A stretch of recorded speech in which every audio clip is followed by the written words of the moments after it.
On the withdrawal of the fraud charges by the NPA head Shaun Abrahams this morning. Finance Minister, we're now joined by the ANC's spokesperson Zizi Kodwa. Thank you very much for joining us and welcome to the programme.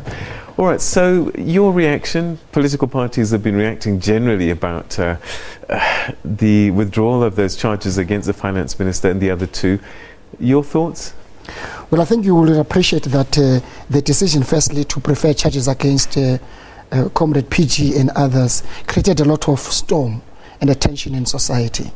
Not only had it had a negative impact on our economy, but it had created also a lay foundation unnecessary for a lot of conspiracy theories about the motive and what led to what was behind, some of which is what is now a chorus since the decision was taken to discontinue the case. As the ANC, we have never for a second doubted the innocence of PG. You will recall that even when the time when the decision to prefer charges against him were announced, we did express consistently our confidence in him and our unwavering support. Later it was also followed by Cabinet and the President himself expressing his innocence. I think today was a vindication of our belief. All right, you say that, but ANC Women's League, ANC Youth League, they were quite vocal against the minister, and in fact ANC Youth League was saying that he needs to be investigated by the Integrity Commission. So it's not it seems as if the ANC hasn't been speaking on the same voice. No, there's only one ANC. I mean, these are structures of the ANC, but obviously they don't speak on behalf of the ANC. As they are autonomous structures of the organization, they've got a right time to time to express their view. But as you are aware, I'm sure that we are dealing with those issues internally in the organization. I can tell you, for example, that today there was a long list of meetings that officials had with some of the people who spoke outside of the organization as part of bringing and restore discipline in the organizational discipline in the organization. So we are dealing with some of those issues internally. So where do we go next as a country? What do we do about a situation where you doubted the veracity of these charges, and yet the NPA took us this far, and there were consequences, economic consequences for our country? I think the point we must make principally is that the NPA has every right to make such decisions. The decision firstly to prefer charges, at the same time in its own right it can take a decision to discontinue. But of course in exercising that mandate it must not take such decision lightly, because as we have seen either in December or now, some of those decisions have got huge impact, not in terms of our personal life as people affected, but also as a country. It has got to make sure that it must establish as a prima facie that there is a case, so that there is no hastily announcement without any foundation in law and the constitution, which may undermine and create perception again that there were some other ulterior motives that in this case so they jumped the gun. Our view is that obviously from the statements by the NTPP himself today was that a lot could have been done better at the earlier stages, even before the announcement was made.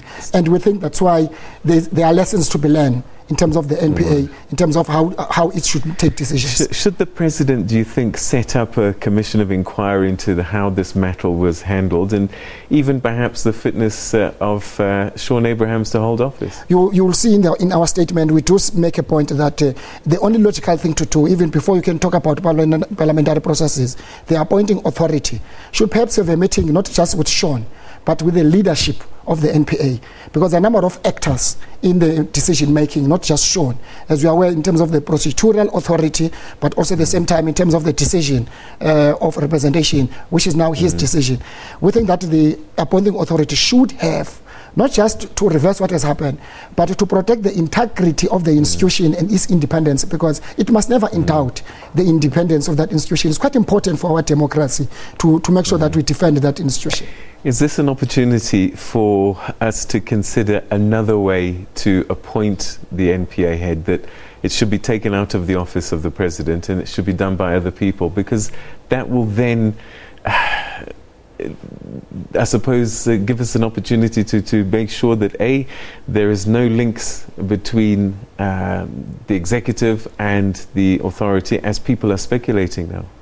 No, we have our democratic parliament, and if people have got views, I'm sure parliamentarians can, as lawmakers, can always take an opportunity to review whatever law.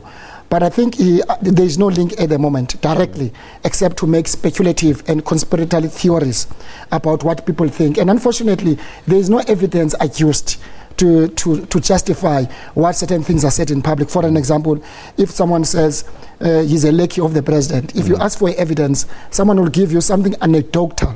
That's why it doesn't help. So whether you remove it from the authority of the president to everywhere else, there will always be speculation. What is important, let's correct, let's fix where it needs to be fixed. Obviously, there is something that would have happened wrong in this case in terms of before the announcement was made and the investigation, whether there was enough evidence to suggest that there is prima facie case. So no political interference. No political interference, unless someone will adduce evidence and say, from our point of view, given what has happened, this is the evidence before us. Because we can't work outside of evidence. Otherwise, we'll continue to play into the kangaroo court or the court of public opinion. All right, Zizi Kodwa, we're going to have to leave it there. But thank you very much indeed for taking time to share your thoughts with us. Thank you. All right, that was the spokesperson for the African National Congress on today's happenings with the National Prosecuting Authority.